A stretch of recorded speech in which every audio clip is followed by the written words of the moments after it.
Hello, and thanks for coming along to And We Have an Office Dog, the digital agency podcast where we talk to agency owner-directors and learn more about what makes them tick. From the things that make them similar to the things they'd rather have known sooner, where they've had success and where they've learned some hard lessons. All will be revealed with your host, Chris Simmons, the agency coach, and he'll be talking to a different awesome agency person in each episode, asking them 4 questions and seeing where the conversation takes us over the next 25 minutes. Okay, so let us begin. Over to you, Chris. Thanks, voiceover guy. And on the podcast today, we've got Andy. Hey, how you doing, Andy? Yeah, good, Chris. How are you? Not too bad. Second season in a row, he's come back. He didn't chase you off the last time, so thanks very much for coming back. No, thanks for having me, Chris. So for anyone who was really bad and skipped season 1 entirely and missed your fantastic episode, can you just remind people who you are and, more importantly, the agency? I say more importantly, you're more important than the agency, but you know. Who you are and what you and Snippet do. Yeah, so I'm Andy, Andy Chadwick. That sounds really James Bondy, but no, I'm Andy. And I am one of the co-founders of Snippet Digital and Snippet Consulting, which sounds like the same company, but they're 2 different companies. So Snippet Consulting is an SEO agency, and Snippet Digital is, well, basically we're a software company that builds tools for SEO companies, including our own ones. And what we're most famous for is Keyword Insights. That is the public-facing SaaS SEO tool that we've released, the content marketing one. So that's me and my business partner, Siganthan, who you'll also find on Twitter. But I'm Andy. I made that really complicated. Don't know why I did that. It's okay. It doesn't matter. Hopefully, if you didn't get it, just follow Andy on Twitter and you'll also be as confused anyway. So yeah, you started Snippet with Siganthan quite a while ago now. It's what, 3 years or so? I say quite a while ago. 3 years feels like a long time these days. Yeah, well, we started Snippet. We started an agency together, and again, to give a bit of background, I wanted to try and not hire as many people as possible. I had a company in the past before I started this agency, and we had about 20 employees, and I was a useless manager. Come to think of it, it might be my age. I was 25, and trying to manage 20 people when I was 25, it just wasn't good. So, anyway, horrified by the previous experience, when I started an agency with Siganthan, my goal was to get scale, but not with people. So we started to develop tools instead. To anything we could automate, we did automate, basically. And that reduced the need for us to increase our headcount. And off the back of that, one tool in particular, Keyword Insights, we launched to the public. Well, basically, we had other agencies asking, how are you managing to do this much work when there's just 2 or 3 of you? And we explained it was some of the tools we built. And after speaking to a few other agency owners, they were like, "Oh, can we pay to use access to your tools?" And that's when the light bulb hit, and we were like, "Oh, actually, yeah, why don't we build these out? This is where the interest is, and we don't to service that." So Keyword Insights is the first we've released. There are more, and we didn't intend on releasing them, but I didn't realize how hard it was to run a SaaS tool. So the other 2 or 3 that we've built internally probably aren't going to come anytime soon. Just it's been that difficult. I haven't done it, but I can vouch from experience of talking to other agency and then later SaaS founders. It's very complicated and a lot harder than you immediately think, right? There's Mark with who founded with Canda, so he's got So Asked. There's a few other people which I won't name names because obviously they run their own things, but they've launched some SaaS tools whilst running their agency, and they can vouch for that as well. So what's been, from the agency's perspective, what's been some of the sort of the major developments or changes that you guys have taken this year? Is it the changes we've made as an agency, or changes with changes that have happened in the agency in the last year? What's new? Should we say? Well, I started this whole thing, and we started the software side of things as a way to keep headcount down, and that was still very much a goal. But in the last 12 months, fortunately, our tool, Keyword Insights, has acted as a flywheel for more leads. From agencies as well, we do white labeling. So it's not like, and we try to specialize in a little niche so we're not treading on anyone's toes. And that niche is very much going to be, the direction we're going in is very much going to be content focused and keyword research focused. It's obviously what the tool helps with. So I guess to answer your question simply, over the last 12 months, we have now started to increase headcount. We're going to be seen as more than a consultancy, which is what we were previously. And I think you'll be seeing a rebrand in the not too distant future where we're not marketing as a consultancy anymore. We're very much marketing as an agency, but that agency is going to be very focused on content strategy, content building, content writing, keyword research, just that side of the market there. And that's purely because, the tool's just acting as such a nice flywheel for it. It would make sense. Well, that's really cool because agencies will typically niche into either an industry category, sector, or even like down to like cats in the pets industry kind of thing. But you're focusing on a discipline within SEO, which is actually a really good way to niche because you can still service pretty much anyone anywhere within budget, but you're focusing on what you're excellent at in the first instance. And it means we still, because what we don't want to do is ever go head to head with other agencies, and it means we still do a lot of work with them. So we're in talks at the moment with link building agencies, the obvious one. There's some really good link building agencies there whose clients are now wanting content. So we partner with them and they get the content and the link building. Now there's just other larger agencies, without naming any names, that they just want the content side of things sorted for them. And so we can help service that part as well. So I guess niching into that little part means we're not treading on any toes there. And like I said, we specialize in it. It's what we made the tool for. So we're scaling up and we are niching down, I guess. That's cool. I mean, it's an ideal way to do it. It really is, especially with the tool that, like you say, provides leads, which is exactly like it's a sales tool as well as selling itself. And actually, I was going to say, one of the most niche things we're getting asked for a lot, and we really want to specialize in this, is information architecture review. What they've seen is our videos of us clustering all these keywords, giving these hubs, and then mapping them all out in something like Lucid or Miro, which is a big task. And that's something we're doing a lot of at the moment. And you'd be surprised, well, maybe you wouldn't be surprised, but I've often been surprised at just creating the right page. It seems obvious, but creating the right pages and linkages for the right pace makes such a big difference in such a short amount of time. So that's something else we're sort of niching in on. Information architecture and content type stuff. That's what we're doing. And I think with that in particular, putting my old SEO head back on, there's a good reason why that's so important to get right, obviously, for the SEO benefits. But usually an SEO agency or an SEO, say, expert, and in very loose inverted commas, doesn't necessarily get that forward strongly enough when a website's being developed or redeveloped or content's being produced, because there's business needs or the developers get hold of it too soon, things like that. So if you can use the authority of Snippet and the authority of Keyword Insights and then show this information architecture and do the auditing around that, then it's an awful lot easier to get that argument through and make changes, which is pretty cool. I look forward to hearing a bit more about that in the future. So in the last year, you're in the content game, should we say, keyword and content game. There's a lot that's changed in the last year, both from a search engine point of view and a technology point of view.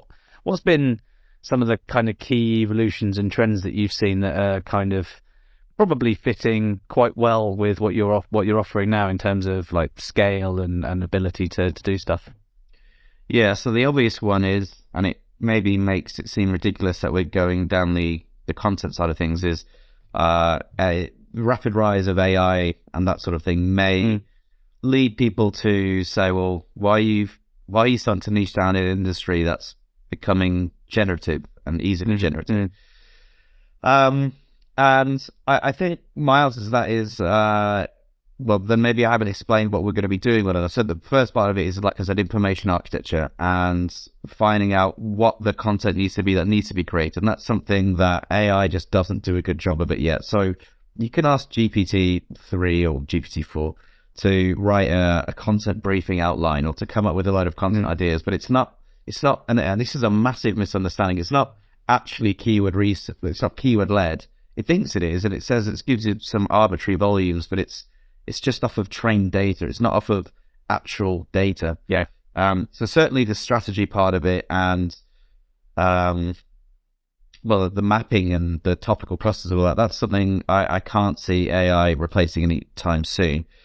In terms of actually developing the content, again, you could ask ChatGPT-4, which I think does 50 pages now of content, but you could ask it to physically write the whole article for you.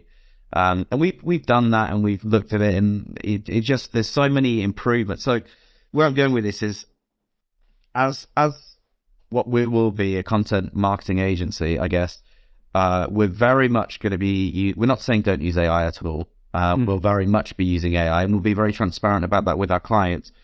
But what we will be using it for is to just rapidly increase the amount of content we can produce rather than producing it or using them. I'm actually going to be making some videos soon internally, but I'm thinking of making it public to some of our staff about how I've been using, well, a mixture of keyword insights and ChatGPT to write really good articles in 2 or 3 hours, which would have normally taken, 9 or 10 hours. And I'm not using it to generate the whole thing. I'm just using it to help speed it up. That makes sense. Yeah, well, this is the thing. If you use it as a tool to leverage scale, then it makes sense. But if you use it as the solution to do the delivery of those things, then naturally you're going to make life harder in the long run. Because I like you say, 50 pages. Maybe it's more or less than that. But imagine creating 50 pages worth of content in an afternoon. You don't really know what's in those pages, and you might be putting. I was talking to Steve Kunovich, he's a lawyer in the digital space, and I was saying, if you write all this content, you don't really know 100% what's in it, and you didn't write it, and then someone takes that advice or takes that on. Where do you sit? Where does it sit? Who gets sued if someone does something terrible? If you're thinking about medical space or any kind of thing like that, it's a very risky place to just let it do it. But if you let it kind of be a bit of a co-pilot, then I think you're making some value out of it. What's the within the industry, there's also the extra E that's been added onto EAT as well, or EAT. I can't remember what the extra E means, but I don't know whether that makes a difference in the experience. Okay, cool. So what's it now? Experience, or what's the? I don't know. I tend to know what these things mean these days. Yeah, no. Authority, trust, experience, and expertise. Right. Okay. I'd argue that you get the extra E by having the E, the A, and the T in the first place, but we love an acronym in this industry. How that is that the kind of thing that would I'm guessing that would filter quite deeply into the architecture of a site, because you need to be able to prove expertise as well as experience, and potentially how things like talk. I'm trying to work out how that impacts the industry a bit. So I've always had a massive problem with us making such a big deal out of EEAT all the time anyway. Like, I don't know about you, but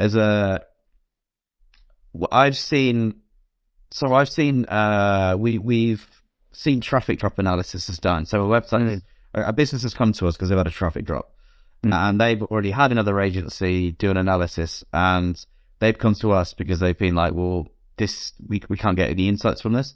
And I've gone through the analysis, and it basically, and this has happened a few times, and it's gone back to, and what the whole analysis has hinged on is, you need to focus on your EAT.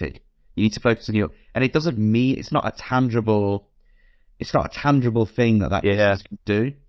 And that, So I sometimes get a bit riled up by this EAT. I get where it's coming from, I get the point, but when you really think about it, authority is still linked, trust is still citations and an author name, and expertise or experience as it is now is just the human touch, I guess. So the fact we've given it this acronym means that we try and apply it to our focus on EAT without actually saying, no, this article does not have as many links as this article. That's a more tangible thing.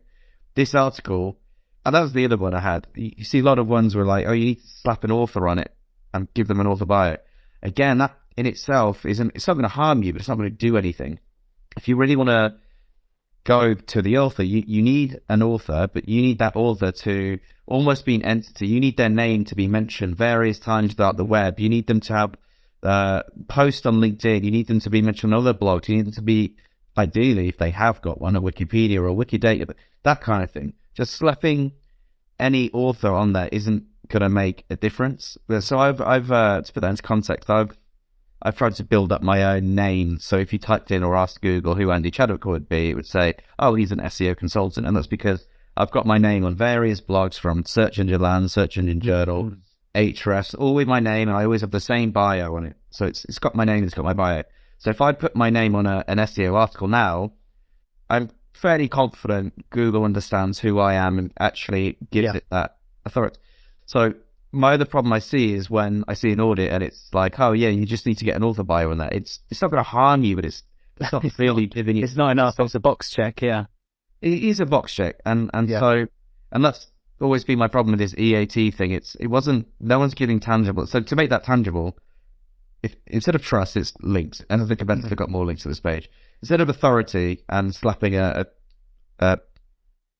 just a name on it, is that person you're adding, are they relevant throughout the web? Are they in more places than just the web? And instead of experience, if you're reading it, is it obvious that this has just been churned out? And I don't know about you. I've been, obviously, because I've been generating a lot of content with ChatGPT at the moment, but I am starting to realize, as good as it reads, I am starting to realize if you ask it to define this and then define that and then define this and then define that, and there are 4 different definitions, the actual cadence of how it writes it is always very similar, to the point where I can start to see, and you can say, I'll rewrite this like Shakespeare, and then it starts to get difficult. But if you don't give it any tone or any type of thing, you can actually start to see the cadence, and it always answers in the same structured way. So I'm actually starting to pick up myself, oh, that looks like it's AI generated. It doesn't have to be incorrect. It's just the cadence of it, the way how I read it looks like AI generated. And so that's where I think the experience is going to come in. I can see when someone is bringing their own spin to it. Yeah, absolutely. Like tying a shoelace. If you ask GPT-3 to do that, or GPT-4, it would give you a very detailed way. But if you read it, you see the cadence. But if you ask someone on the street how they would do it, they bring this own little twist to it. Oh, and if you get stuck, do this. And if you do, it's just a different. And that's a really a nine example where, Well, I guess all of this is relatively new in many senses. There's, I think that the proof will be in the pudding in a year or so's time to see really what shakes out. But early doors analysis from my perspective is this is just a very, very clever new way of doing article spinning if you're a black hat person, and a very, very good thing to use as a tool to leverage as a co-pilot if you're trying to make some value out of scaling abilities and things like that. In the last year though, since we spoke last, so you talked about how difficult it is to run a SaaS platform, primarily because it's complicated as hell, especially with your amount of developments that you do, and also running an agency. What's kind of evolved for you in the last year, sort of professionally speaking? How have you coped with all of that? I think, that's such a hard question. So that's what I'm here for. I think with the agency, I'll separate those two answers. So with the agencies, very much as we're growing now, we're completely remote, and we always have been. It's how do we? I was very lucky in the past. Everyone who worked for us, I knew in the past or have been a friend with. So I didn't really need a culture. I knew them, we were friends. We're now hiring people I don't know, have never met, and it's very difficult, or it's going to be very difficult to keep them if there's no culture and there's nothing they're working towards. So that's one thing I've worked on changing in the last few months, and actively so. And so our most recent hire, his name's Emil. We got him on. We interviewed a few very, very talented SEOs, and if they're listening to this, they know who they are. And I was so impressed with all of them. The one thing the eventual successful hire brought to the table, which the other two didn't, wasn't so much the SEO knowledge. It was he was asking difficult questions that I couldn't answer. And I've never told him this, but to begin with, I was a bit annoyed because I was getting frustrated with his questions. But I realized it was actually the questions that I needed to answer for us to be successful. There were questions around, oh, but why haven't you done this? And what's wrong with that? And where are where's the staff support plan? And where's the medical benefits? Like things that I was getting frustrated. I was getting angry at him. And I've actually thought, why am I getting I'm angry because I can't answer his questions, and they're all valid questions. And so I actually hired him because he asked the difficult questions that I couldn't answer. And that was the one addition he brought to the other two candidates. So I've let them know. And he's what I want to grow the culture of it. And so we're all flying everyone to Brighton SEO next month, which is the first. So there's about 10 of us. We're flying everyone in. But it's going to be exciting. There's people. That's going to be awesome, yeah. Yeah. It's always lovely to bring your team to an event like that. It just brings everyone together a little bit, doesn't it? Yeah, and so we've got Nina coming from Croatia, Gant's coming from Kosovo, Emil lives in Portugal, then Saganthan's obviously Norway, so it's going to be really exciting. So that's the first step. The other one was, how do we start meeting? And this is I don't know if it's public at all yet, but there's a little software called Roam. Have you heard of it? No. So I'm using it right now, actually, and Saganthan is knocking on my proverbial door. But it's a software grown out from the founder of Yext. So the old founder has grown. And it's basically a virtual office. So I'll show you on another call if you're interested. But it's very much open to beta at the moment. So you've got to sign up to a waiting list. But we were lucky enough to get on it. So I'll talk you through it. There's two virtual floors. You've got the software floor and the agency floor. Oh, and there's an auditorium as well. And so when I'm looking at, let me just look at it. So I'm looking at it now, and it's got everyone's offices, and you can see everyone in the office. And if I want to go knock on Saganthan's door, I just click on it, and he can let me in. Or there's meeting rooms, and there's team rooms, and you can, if I'm sitting in the team room, it means anyone can come in at any point and come and join me. And then the other is very, very perfect from a metaverse point of view. I'm waiting for it to get to that stage, given our history and trying to make that work. But it's for not a metaverse. It works really well because one of the biggest problems we had as an agency. So Nina's a good example. She is amazingly intelligent woman. I've known her for quite a while, well, 4 or 5 years, and I've been personally training her from when I was a freelancer because I needed to offload some of the heavy lifting to someone. And Nina is incredibly clever, and she'll be the first to admit things weren't being picked up as quickly as someone with her intelligence would normally have done that. And when we tried to identify the root of that problem, well, it was quite simple. Even though it still takes just a WhatsApp to send me a message and go, can we jump on a call? It makes it a bit formal. It's just a weird psychological barrier. Whereas if you're in an office, you just turn around and go, hey, can you help me with... Yeah. And just having this now floor which says it's got a little green dot by my head in my office, Nina can now just come and knock on my door and ask me a question. I don't know why, but when you've got to send a WhatsApp or a message, that sounds really cool. Yes. So this is really working now. We've had it a month now, and the whole team have said even this makes them feel a lot better. There's a lot more collaboration going on. It's removed one of the barriers we had as a completely virtual thing. The auditorium is really cool as well. It's got this big screen and people sit on rows. We can invite up to 2,000 people. So we're going to start doing demos and stuff on it. But you can press the space bar and whisper to the person next to you. And come on. This is crazy. That's really cool. I like this. You'll have to show me later. That sounds awesome. So 1 year's time, recording season 3. What one thing do you want to be able to say, we did it, achieved it? What's going to be the key milestone between now and season 3 recording? So I would like the again, 2 different answers depending on the agency or the tool. Pick one. With the agency, I would like to have a team that, so with the agency especially, definitely have like pods. So we're starting to get that culture I was just speaking about now, which is one of the problems we've had. We're starting to bring this culture in, and we've started to break these barriers of working remotely. My next thing is I'd like definitive teams to be working on different parts, like a content write team specializing in this, a content team specializing in that. And I'd like them all. Our staff are great, but they don't have, and it's my fault because it's just growing out of her hand, but they don't have like career paths per se. They're all doing incredible jobs, and they get bonuses, but a bonus isn't a career path. It's just, you've done well. It's a path. So I'd like them all to have proper career goals, career paths, and have that all laid out, and basically love to see them all doing well. And I want them all to be doing talks, and we're trying to encourage them to do talks themselves. So basically operate more like an agency than a consultancy. And making that transition at the moment is quite difficult, but that's what, to answer your question, that's what I'd like to be in a year. Less of a consultancy and more of an agency then.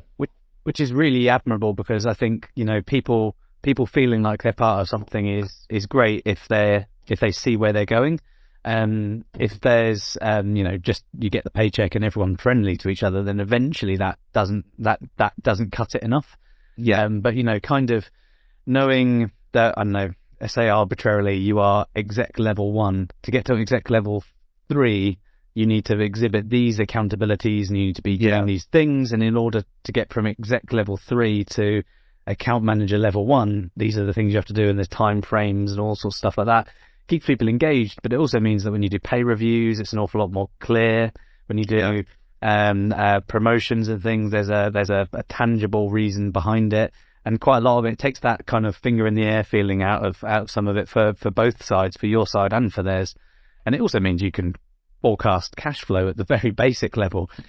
These people are due to get a salary increase in 6 months' time. Can we afford it? Yes, we can. That's great. No, we can't. Okay, well, we need to work out what we do there. But it makes a big change for people to know where they're going. So personal development plans. That I think is really important. 12 months' time, we'll hear that you've nailed that. Well, I hope we hear you've nailed that. So thanks very much for coming onto the podcast for a second time, Andy. No worries, Chris. Well, thanks very much for having me, and I hope, my trials and tribulations have been useful. I'm sure they will be. Everyone will listen to this in their droves, as usual. And in our next episode, we'll revisit another agency leader and see how their last year's been. So thanks very much for listening, everybody.